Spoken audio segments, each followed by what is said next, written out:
தடை 100 வந்தாலும் செயல் வெற்றி ஆக்கி தரும் தாராள குணம் கொண்டவன் நீ வலை வீசும் அறிவுக்கு தொலைவானவானாகி மாறாது அருள் செய்பவன் தீராத காதலோடு திருவடியை தொழுபவர்க்கு திரவியமே தருகின்றவன்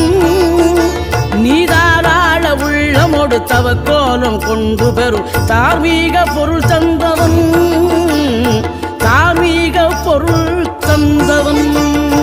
ஆறுபடை வீடும் அருள் வழங்கும் முருகா அருகே நீ ஓடோடிவா மூவிரண்டு முகம் ஜொலிக்க 2 கரங்களுடன் ஆதர